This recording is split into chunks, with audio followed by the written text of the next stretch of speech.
The future of mental health care. The future of mental health care is very confusing and complicated,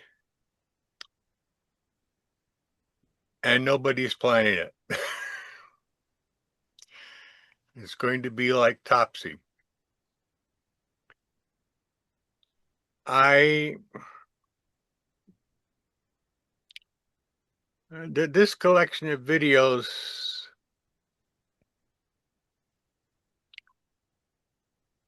I thought I thought I could find a path that this is where mental health care is going. But there's not a path.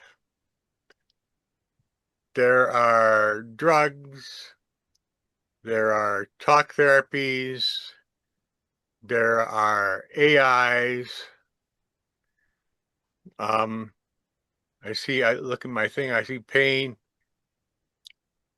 Uh, how mental health care is paid for, I didn't even get anybody to find a video about that. It's a mess because our system is primarily set up that medical care means drugs. And that's not always the best way to deal with mental health care. They can be a great help. They can solve things. They actually can. But it's not, uh, it's a mess. And I don't know what else I can really say about it. It's expensive. And I put self-care because I couldn't really find anybody talking about that. But really, the essence of mental health is learning to take care of yourself. And our society does not do that.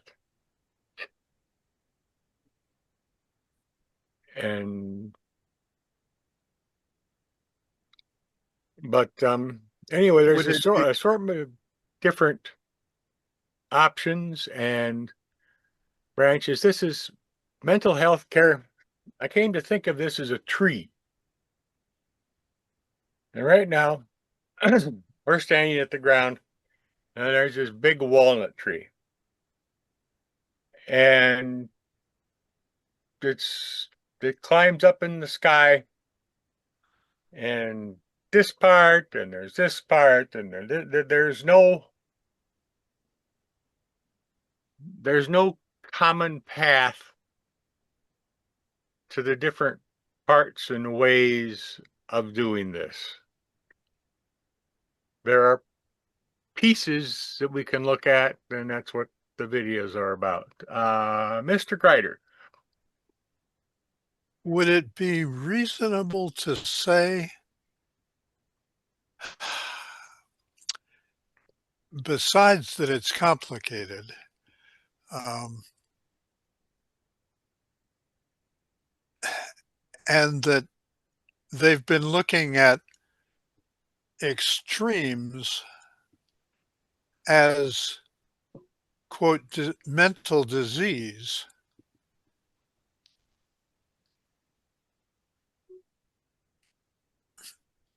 there, there's a whole array of variations.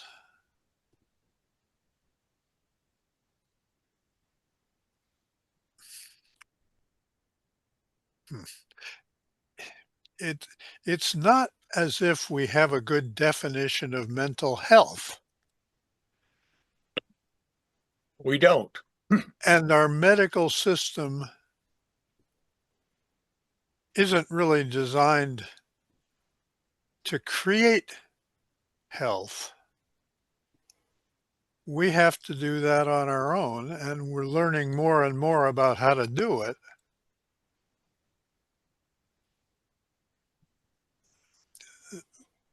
In terms of physical health, we're learning that diet and exercise is a really big deal. Hmm. And then you can get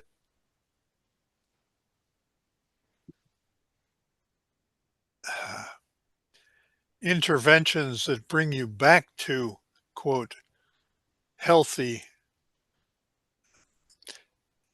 I'm assuming that a lot of mental health has to do with maintaining balance, moderation, if you will, trying to prevent getting off into the extreme.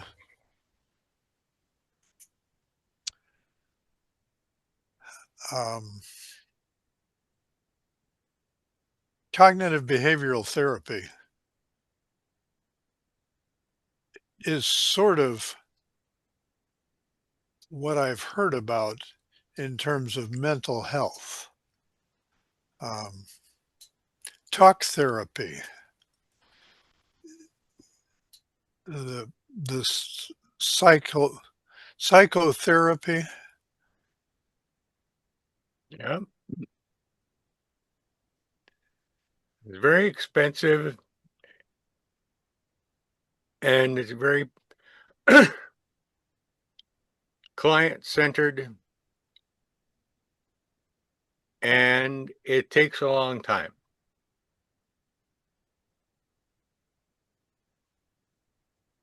And our system does not like things that take a long time. You come in, straighten the bones, put a cast on it, come back in 6 weeks. You're better. Well, you got to do a bunch of exercises, but that's it. The idea of ongoing care is foreign to not just the American, most medical systems. The people doing it recognize that there are these problems,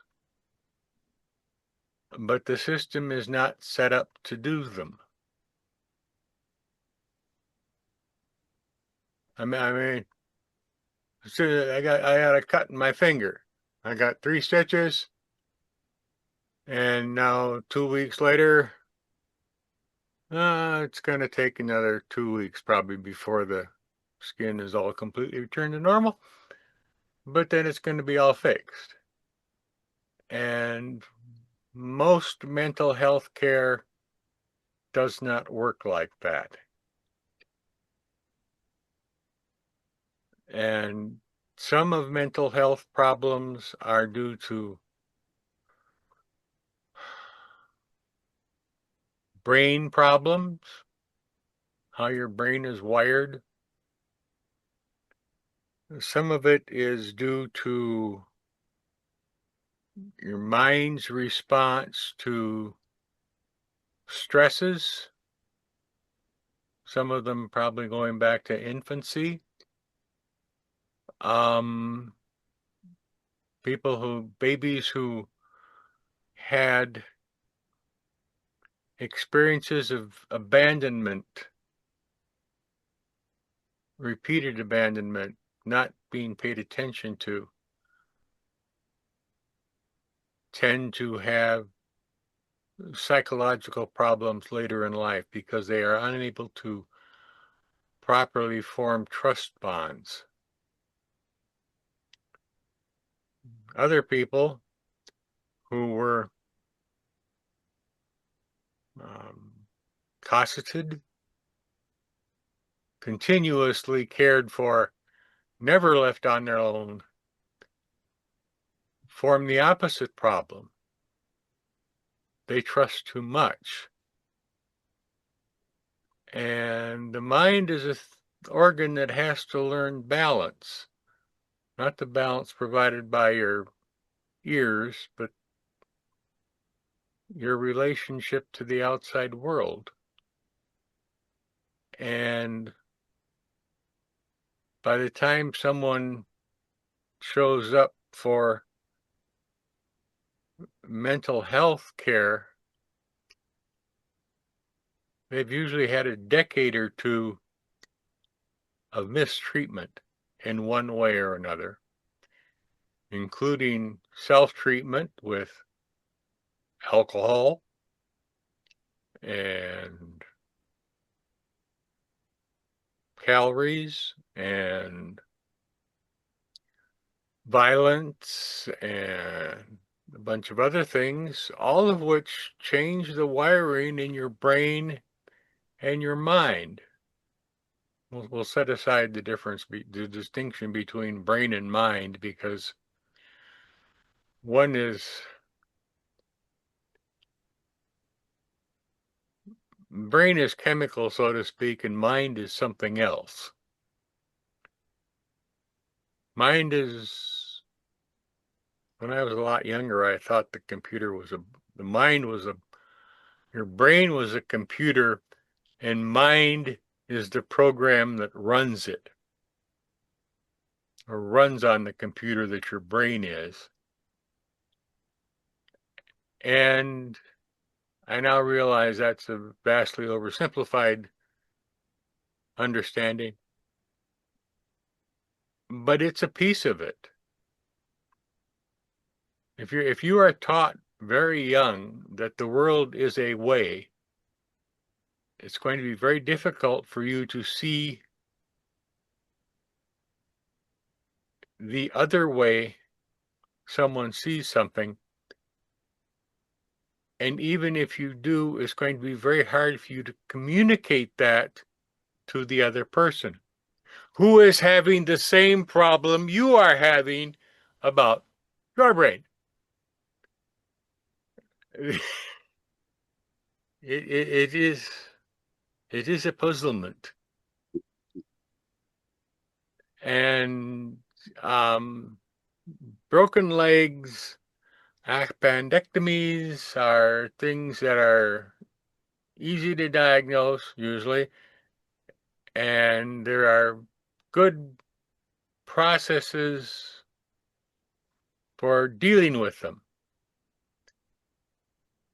But someone whose computer is not working correctly,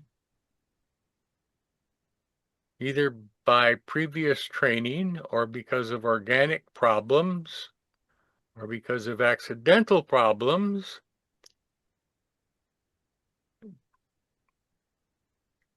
it's much more complicated. It's complex and complicated, and we don't understand it. We think we do. But, I mean, I've been in therapy of one sort or another. I think I've had probably all of the recent drugs, and my wife says sometimes they work and sometimes they don't. And she hated the amount of money that actual Jungian psychotherapy cost, but she thinks it worked.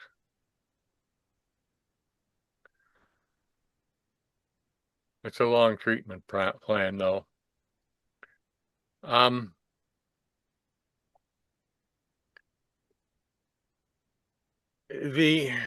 Where to start in this?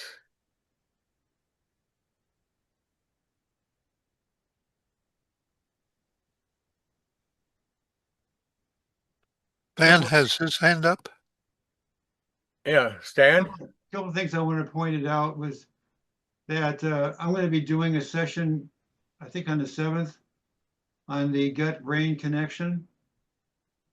And one of the things that I saw in that material that I was working on is that in America, when it comes to diet, there's a lot of commodities out there in a lot of markets that sort of dictate what should be considered a healthy meal or a healthy diet for school lunch programs and so forth, pushed by the American Dairy Association, Mm-hmm. cattle ranchers, and so forth. And so there isn't, what I would say, there isn't a real good model, undisputed model of what constitutes a healthy diet, which I think also affects the brain and affects your mental health as well. And it's kind of a garbage in, garbage out problem, kind of using a good computer programming term. Yeah, it's you if you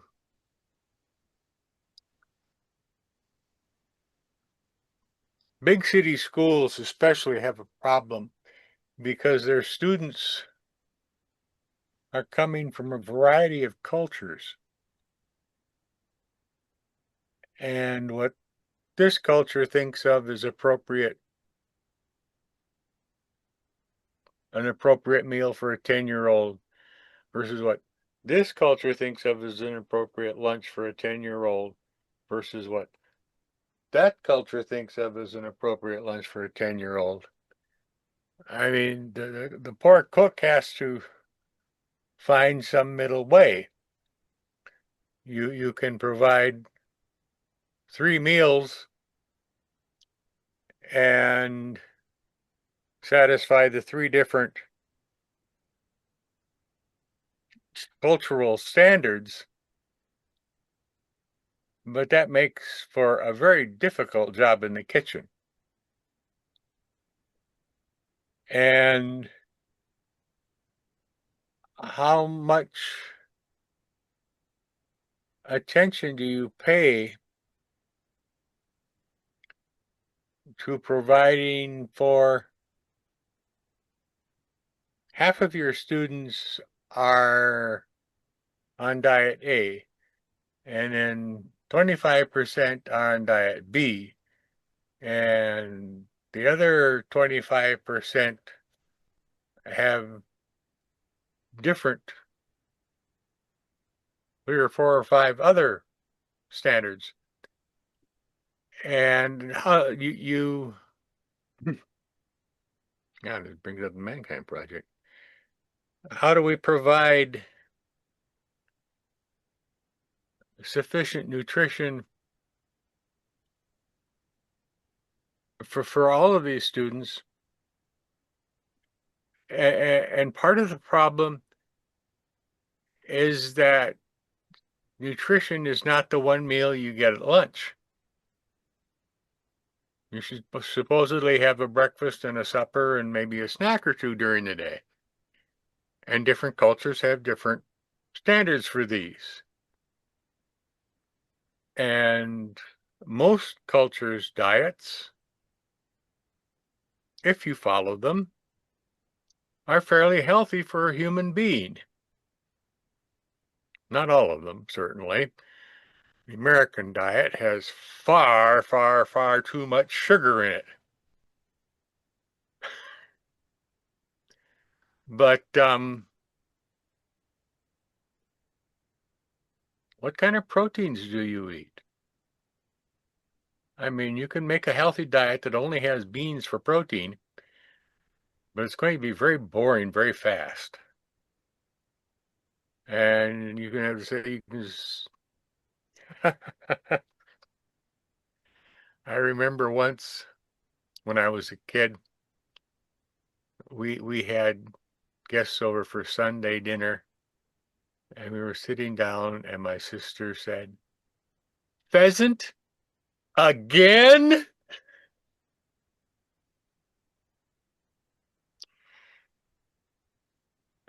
And all of us hunted, and we had a whole freezer full of pheasants, and they had to be eaten. Well, I suppose they didn't have to be eaten. We could have thrown them out. or giving them to neighbors, and we did do that. But good nutrition, there are many ways to good nutrition. Bad nutrition leads to problems. And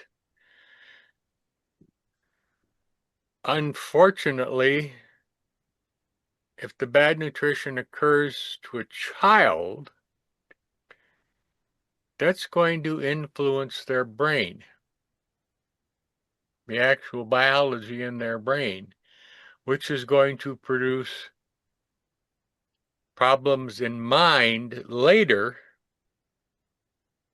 that are going to be difficult to notice, difficult to understand, and maybe impossible to correct. It's and nutrition is easy compared to Mental health. all sorts of mental problems. The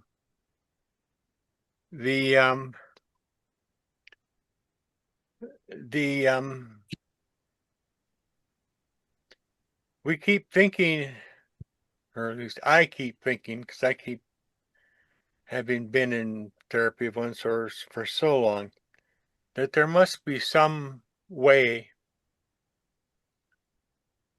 there must be some good path. And I am coming to the conclusion that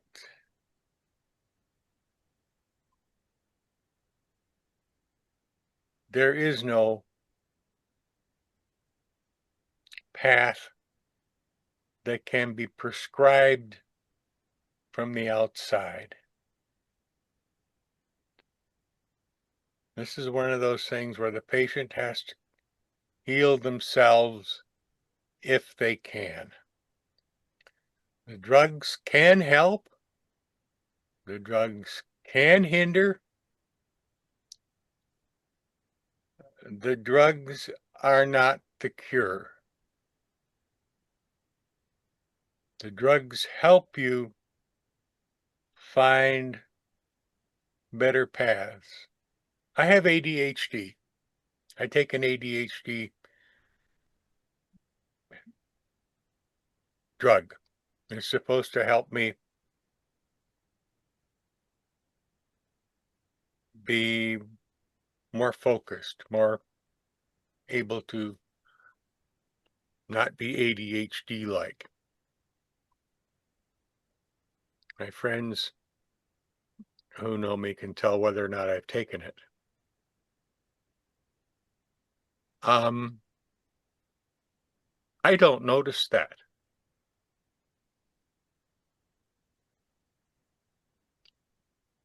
Which says something about me or the drug Or both. or both. Didn't you tell me at one time, Tom, that you thought tobacco was a great way of keeping your brain from wandering? I I am convinced that the best ADHD drug I found and used was nicotine. Yeah. And there are days when I think about going down to Sam's and getting a bunch of Nicorette gum and starting using that again. But there are good medical reasons not to do that. Among them, I still have a desire to smoke cigarettes, pipes, and I don't think that Nicorette gum would satisfy that craving. And I think I would go back to smoking, and I don't want to do that. But the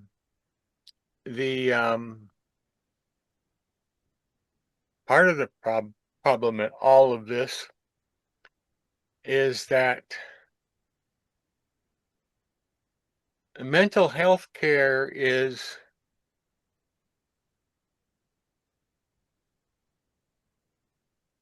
it's a mountain.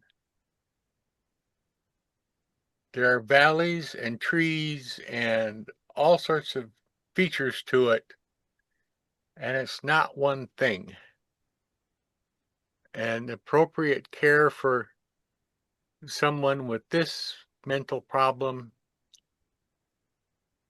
there could be many things, and it's very client-centered, and the medical system and the insurance system are not set up to deal with that. Broken leg Yet. is easy. Broken psyche is complex and complicated, and it's constantly trying to fix itself even while you try and help. And it's a mess. I mean, you think politics is a mess. Mental health care. But I repeat myself. Yes, Tom. I'm just, I guess, I've babbled for half an not hour now. confused, but maybe concerned about what is mental health. I think some things we might be categorized as a mental problem really are not a problem. That people are different, and sometimes if their brain works a different way, we consider that abnormal, but maybe it's not. Yeah. So so what's the range of mental health treatments? Maybe we're sometimes treating stuff we shouldn't be treating. I don't know. Yeah, that's an excellent question, and no one seems to be addressing it. I think if you go to psychiatrists, they like to prescribe drugs because that's what they can do. They're doctors. But maybe you don't really need drugs or those particular drugs. Or they don't. Yeah, drugs I take, well, I don't anymore. I took drugs for epilepsy for years, and they appear to have worked. Marty hated it when I was on them. She says they changed you. I didn't notice that.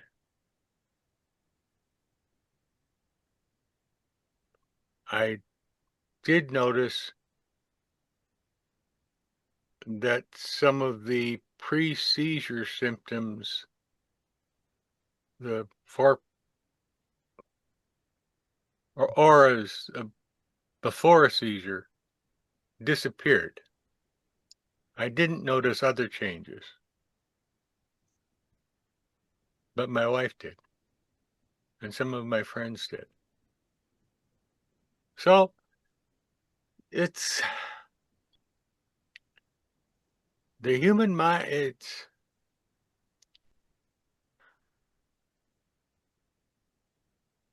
There are days when I think understanding the human mind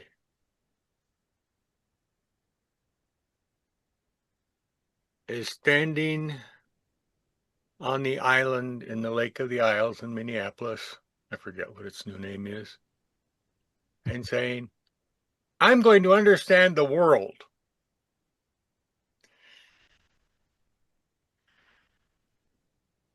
There is so much out there that person has no idea of, no concept, no dream.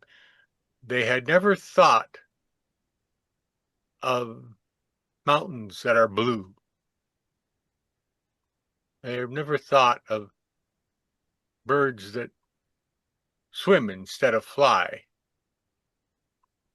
and live in a place where humans would die from cold if they didn't bring a house with them. There is so much that we do not know, that attempting to fix people's minds is,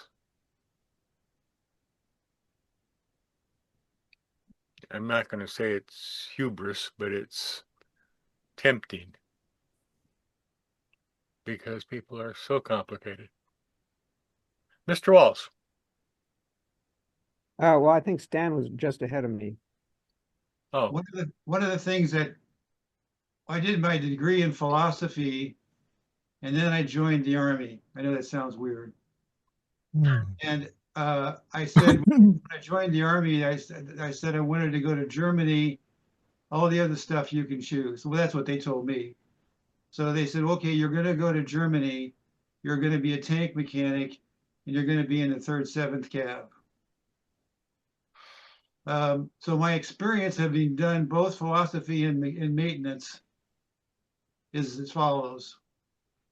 If you do the proper maintenance on a Detroit diesel, you can predict that it's going to run successfully, and all of those things can be done because they have manuals and you have directives and you have techniques to make them run properly.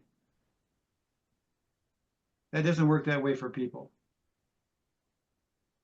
There's no manuals for keeping a hurt person running properly. no. That hasn't prevented people from writing manuals for people, but usually mental things are at most one chapter out of several hundred. But it really does things. Your mind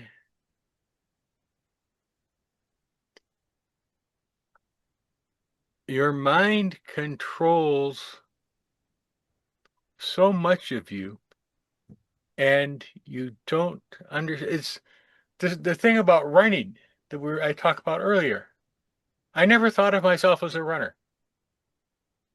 Gunny Hart was right. The reason I was running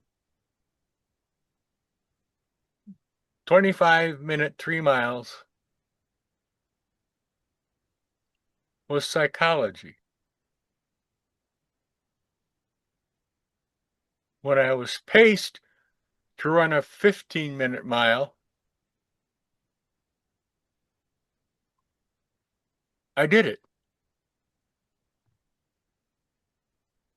And having done it once, I could then do it again. And I usually did. Maybe not 15, some 16s. But our minds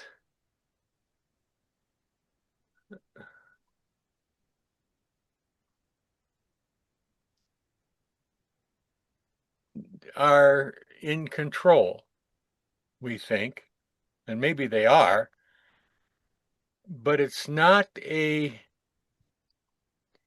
conscious control.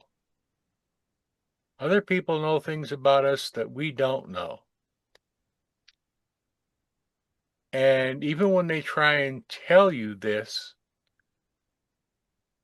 it doesn't always happen. But then all of a sudden, oh,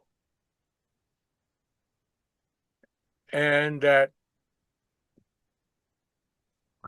it's I don't know how to describe it. I was sitting on that bench. What the hell? How did I do that? I mean, I knew I did, that I had, and I hadn't done anything other than what I'd done before. But what? I still don't understand it. That was, shit, 60 years ago? And I still don't understand it. And it happened right here in my head.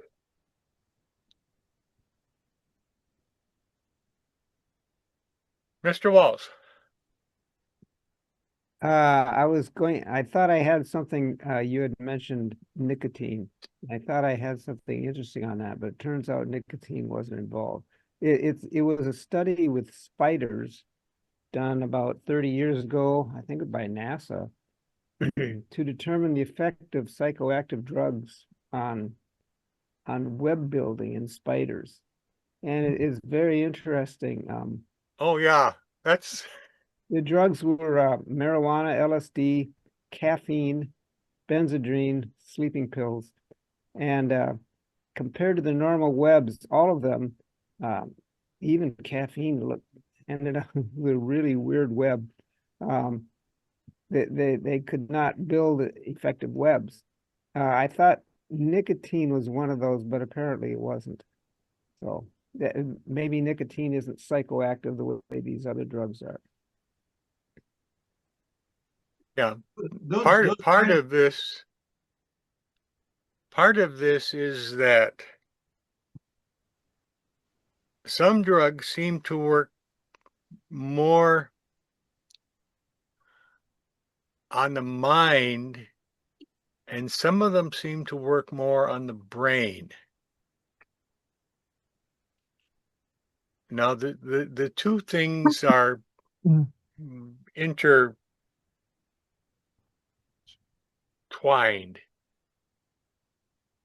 But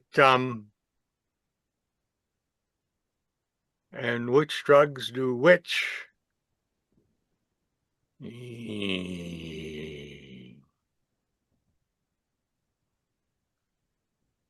We don't understand this part of us. And to a certain extent, we can say so and so is not right in the head. And most people would agree. But exactly why they're not right in the head and what to do about it is a complex, complicated process. And the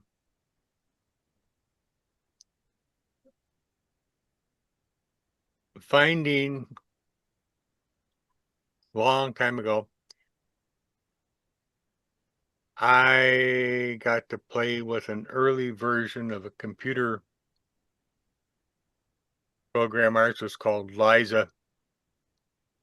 That was, I now recognize as a Rogerian therapy imitation.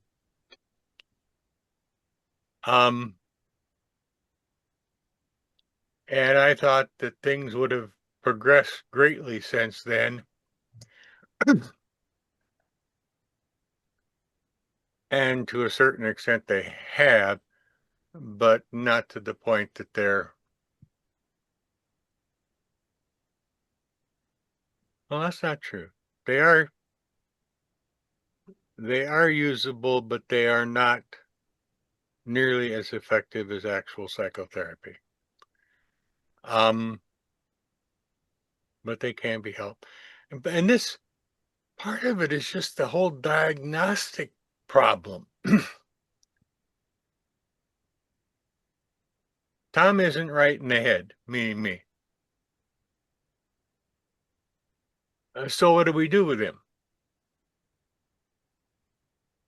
How do we know when he's fixed?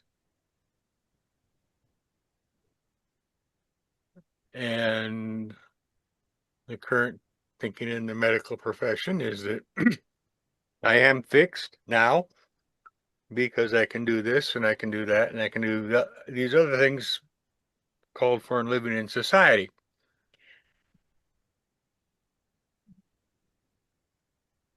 but I don't feel fixed.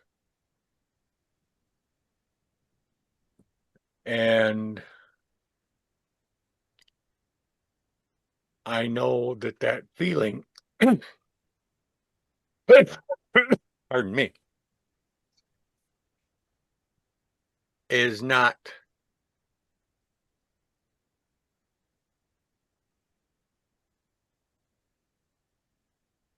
that feeling can be another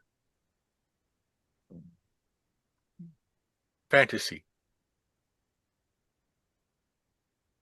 I am fixed. It's just that I'm so used to not being fixed, I can't believe it. Just like I couldn't believe I could run 15-minute 3 miles. Anyway, I'm babbled on now for 40 minutes. The where to start?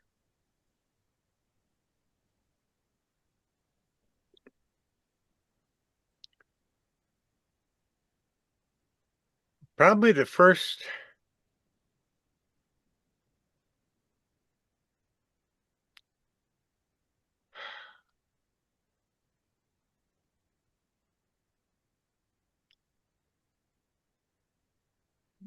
probably the place to start is with the video I headed with Psychedelics.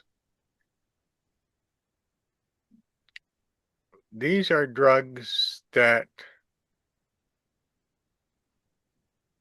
alter the brain and alter the mind. And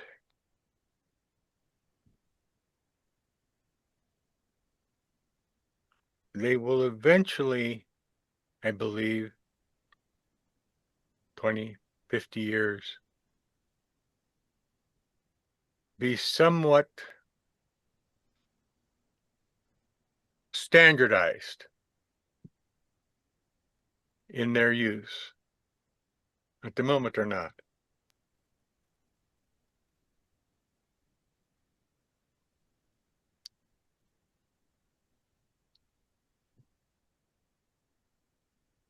Joe?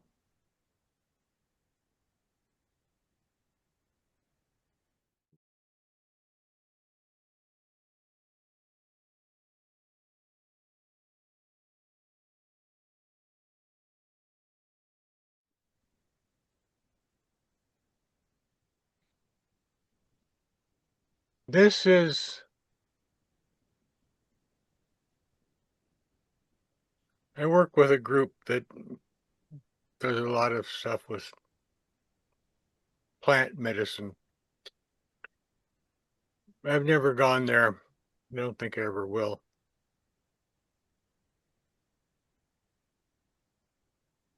For some of them, it has been life-altering in a good way.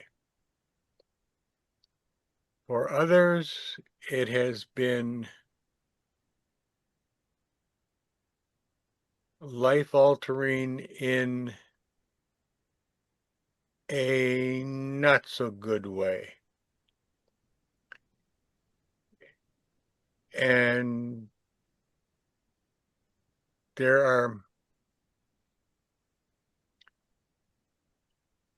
I don't think this is a thing that can be solved, because one of the factors going into the experiment is uncontrolled, and that is the actual size, mass in grams, of the brain. And there appears to be some very subtle effects on dose, from dosage levels, on dosage levels, by dosage, and too little and you don't get enough, and too much and you get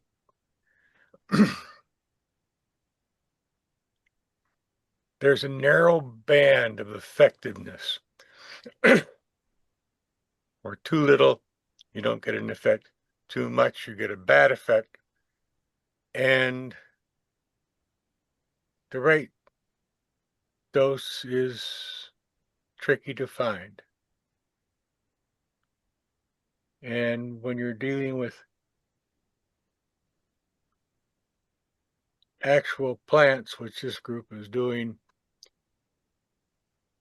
dose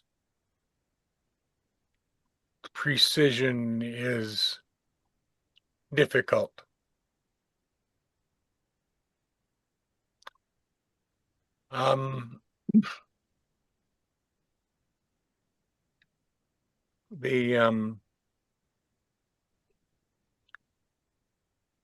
There's a book.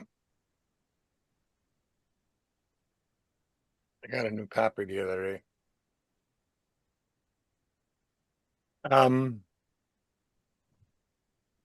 I'll put the title and authors in the chat.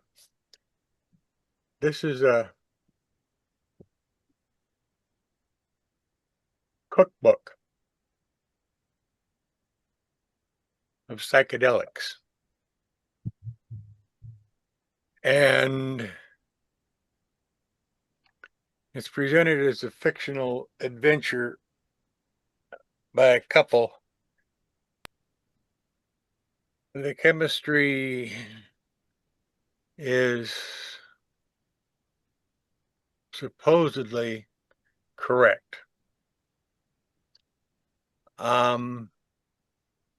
The chemistry is in the USA pretty much illegal. You're not supposed to make those drugs, and you're not supposed to take those drugs if you've made them. And I have never really, I picked it up as a academic interest thing, and haven't really gone there to discover what there is.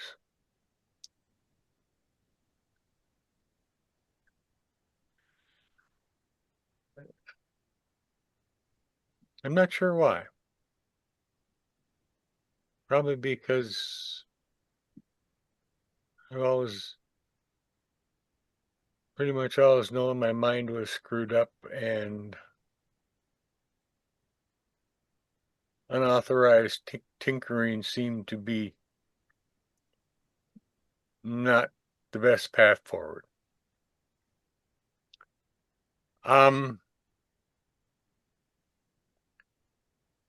If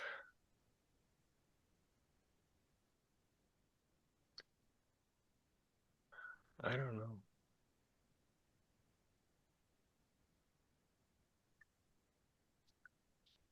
What time is it? Let's go down and watch Mind versus Brain. It looks like you have a hand up. Oh, sorry. Stan. I was just going to share with you guys that as a college student in the philosophy department in the 70s, we were reading John C. Lilly's Center of the Cyclone. And there were a lot of people describing doing these sensory deprivation tanks and having out-of-body experiences. And I also, in my own personal experience, my first roommate in my freshman year in college, at the end of his first semester, did a 4-way hit of acid, which was probably that acid that you got from, it's a little, not a sugar cube, but it's on a piece of paper, dots on a paper, or whatever they call them. And he described that everything started acting and being and feeling like cartoons to him. And he ended up dropping out of school and went on to doing other things. But, there's good, people always talked about good trips and bad trips.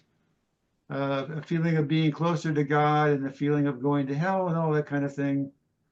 So the idea of being in a counseling situation where someone's there to help you walk through your experience is obviously a much more humane way of, I think, approaching the issue of these kinds of problems. Now, which one did you say that for me to bring up? Oh, the one I headlined with Mind v. Brain. Okay.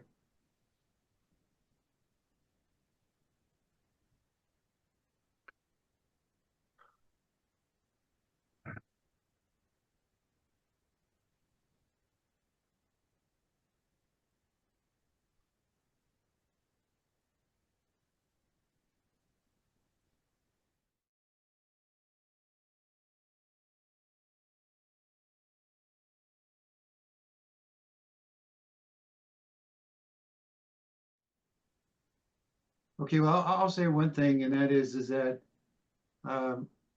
once again, I'm going to be talking about the gut-brain connection.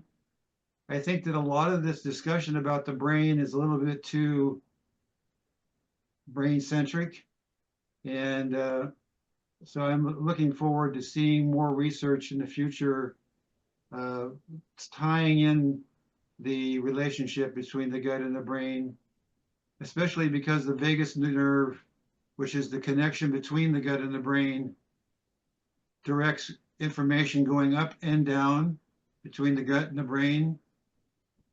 And the direction and the direction is mostly up from the gut, as of 80 to 90% of the information that your brain is receiving is coming from the gut, and 20% or 10% is what's going down from the brain to the gut.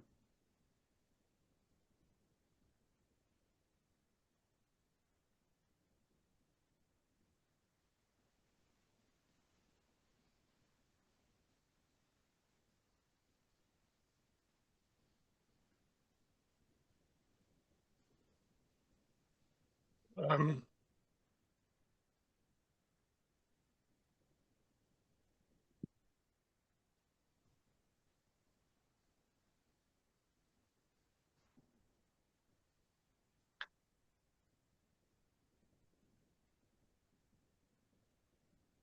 Probably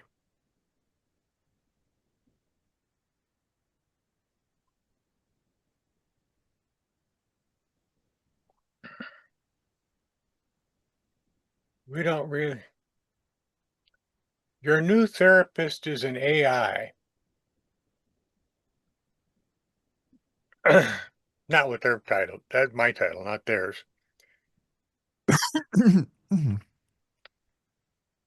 It was interesting. If you speed it up to about 1.5, we can get through it. They're very slow speaking people, and I understand why people talk like that, but we can listen a lot faster. Okay. So this will be more about the future of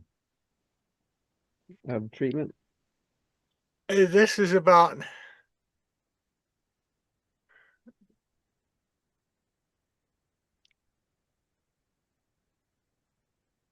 how artificial intelligence can help primarily with diagnosis,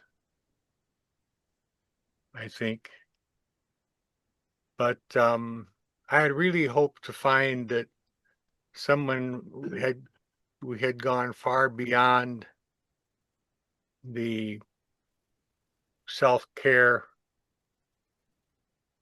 keyboard thing that I played with in the 70s. But it appears that no, we've gone beyond that, but not nearly as much as I had hoped.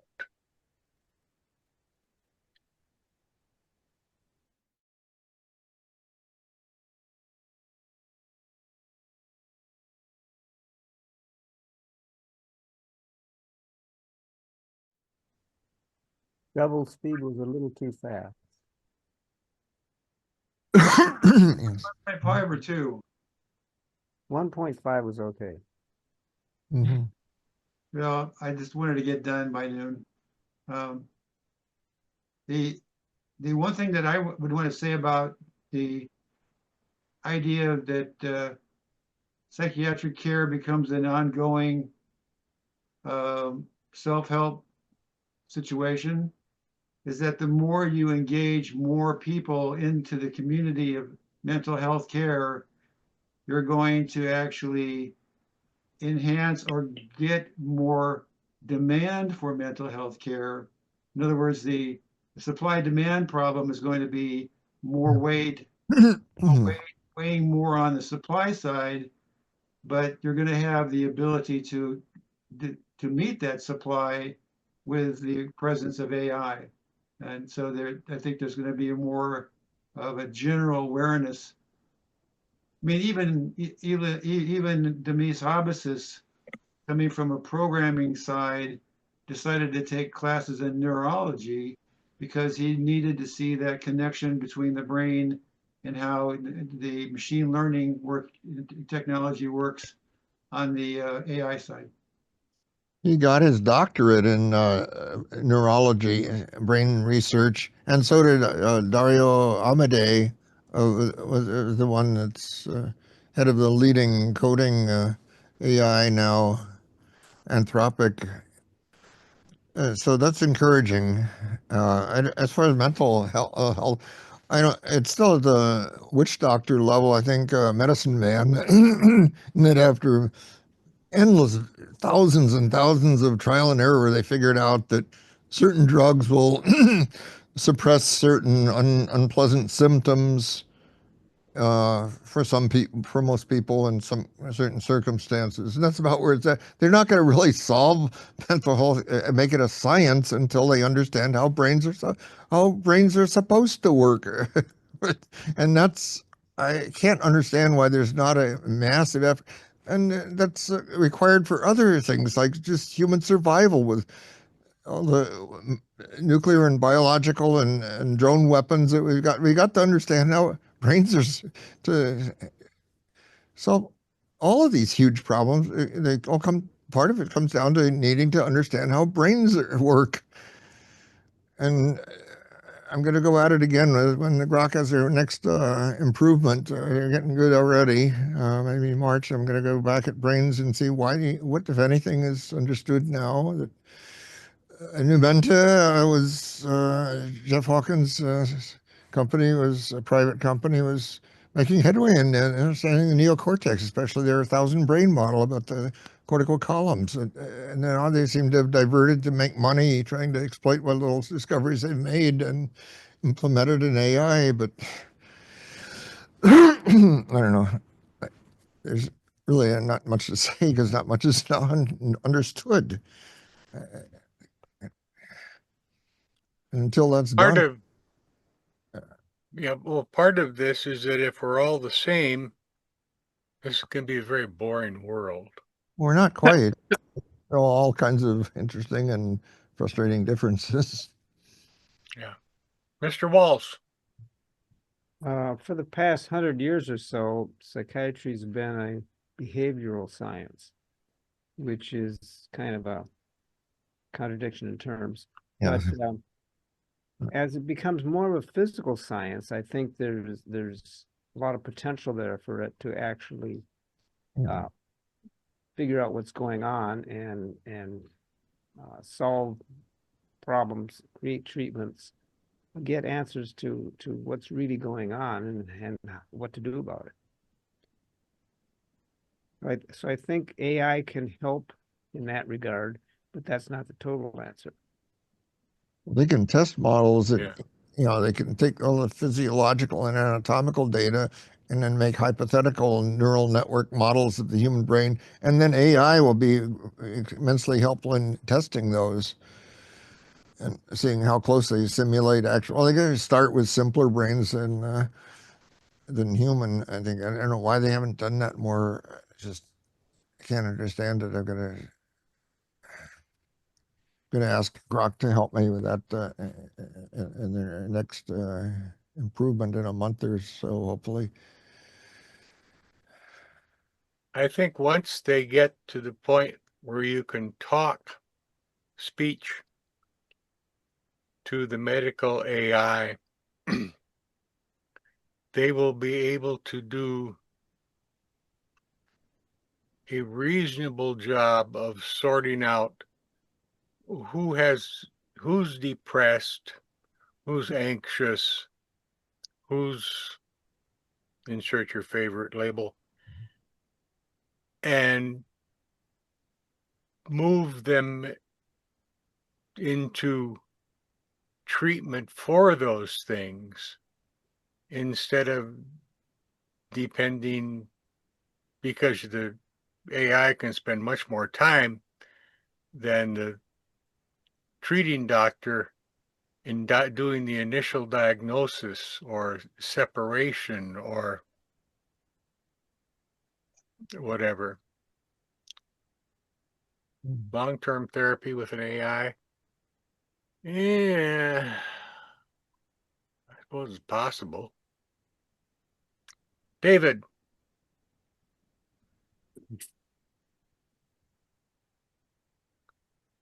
I'm reminded of the place they started in terms of studying animals and simpler models with regard to the medical effects of calorie reduction.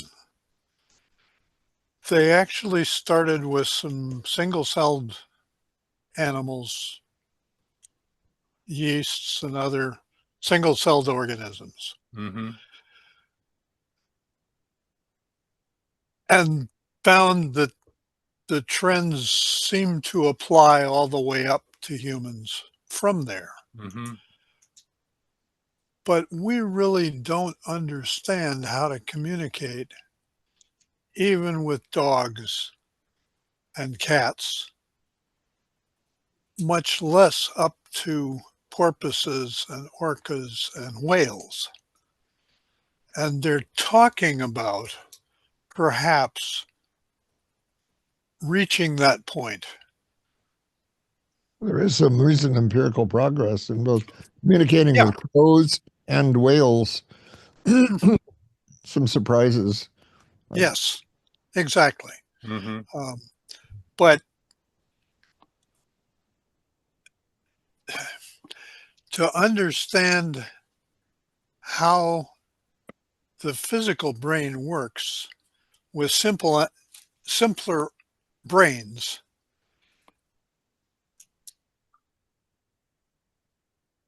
is complicated.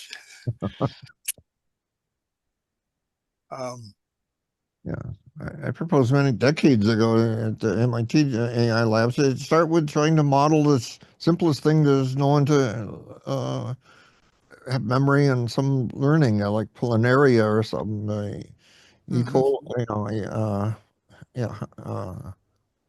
worms. And then when you can do that, quite accurately, then maybe move up one phylum and try in the evolutionary phylogeny and then try to see what changes you have to make to, accommodate those other new evolutionary changes and so forth until you get to humans. But I don't know that people are doing that. I don't understand why. It's Part not of the easy. problem is that we have a great deal of difficulty having truly deep, well-connected conversations with each other. Yeah. Yeah. I mean, the differences between your brain and my brain are there, but we're much closer together than I am to Ralph, the neighbor's dog. Yeah. Yeah, because again, it's evolution. The concepts that are important to them and their survival and reproduction in their worlds are so vastly different than ours. Yep.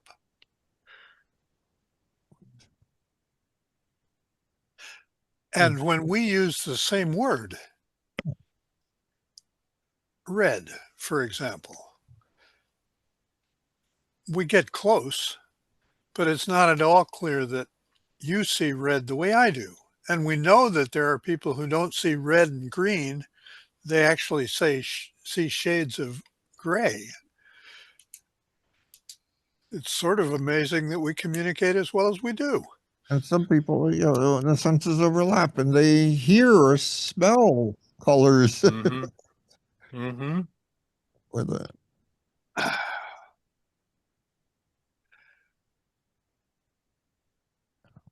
And we know that chemicals affect us differently.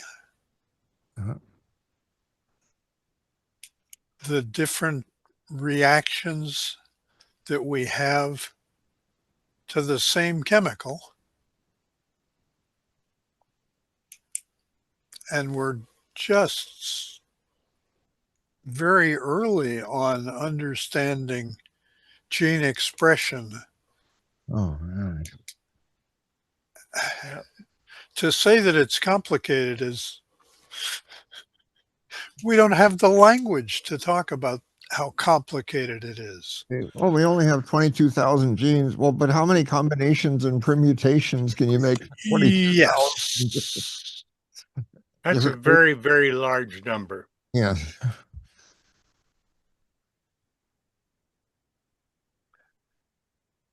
Yes.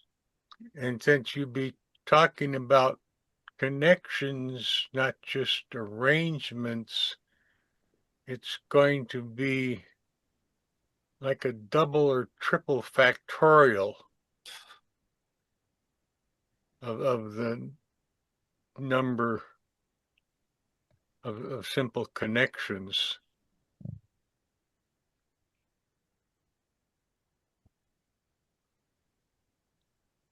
It is a puzzlement, as the King of Siam says in the play. Mm-hmm.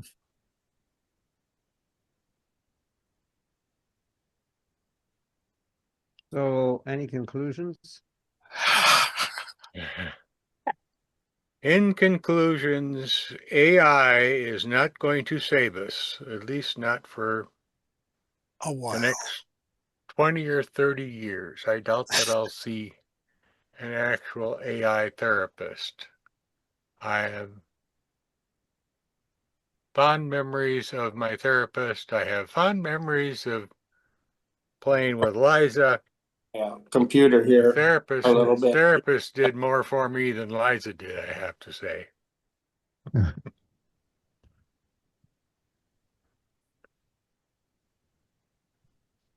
Well, therapist is more complex than Liza. Yeah, Logic. that was like one of the first chatbots. Yeah. Modern chatbots are much more impressive than Liza was. Remember exponential thinking, though, when you say 20 or 30 years, how it's doubling now and it's increasing. The rate of exponential change is increasing. It's still at the beginning of the hockey stick curve up, but it seems like a long time to us. But in terms of evolutionary history, it's just. What's the fastest growing mathematical function? I don't know. Is there any one you could define as fastest one? X to the and put the highest number you can think of. Google to the Google power. Y equals X to the Google to the Google to the Google. There's no limit mathematically. As far. No, not well exponentials, but there are things other than exponentials. Factorials, for example. Anyway, not a topic for the future. My next presentation in 6 or 7 weeks is going to be about blood types. What do we have coming for next week? I'm thinking that Warren Poole is doing that one, and I believe it's posted.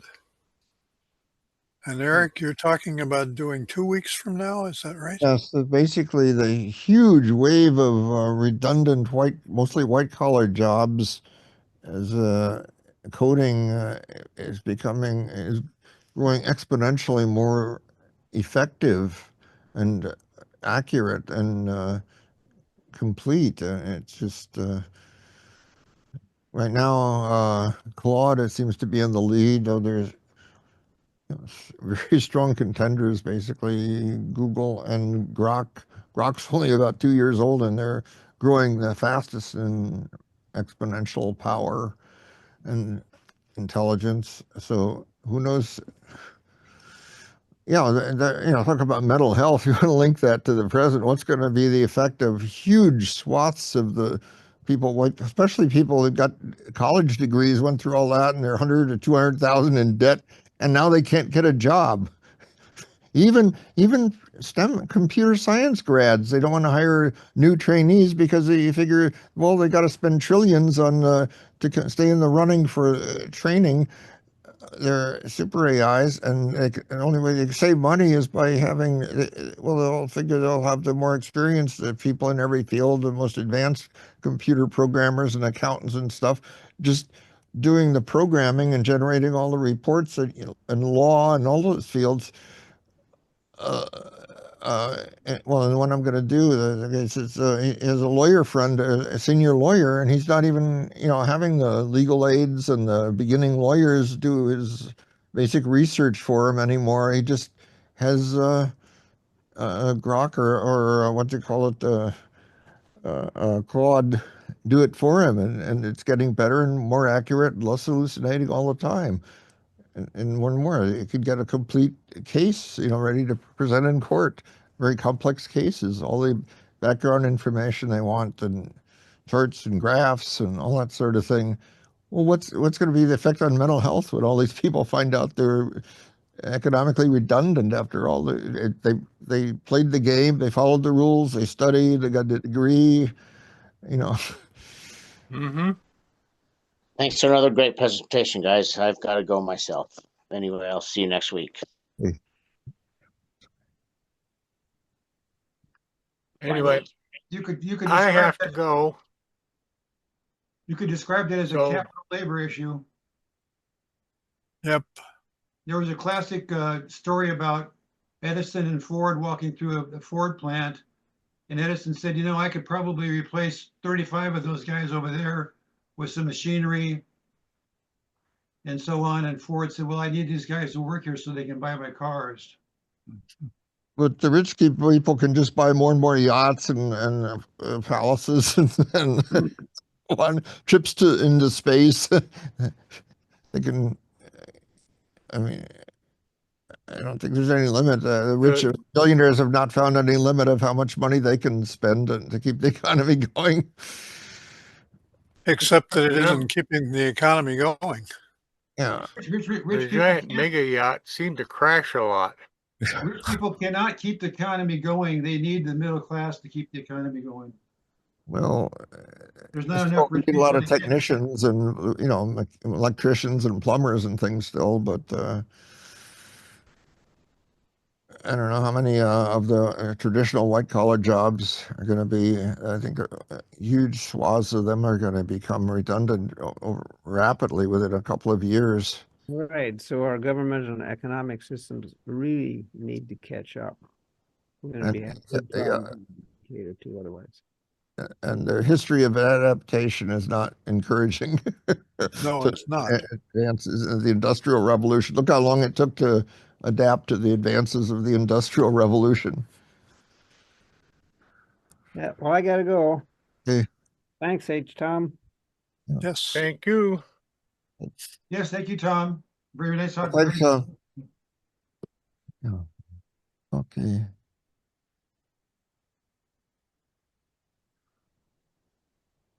Warren's going to be talking about metabolic disease and cancer.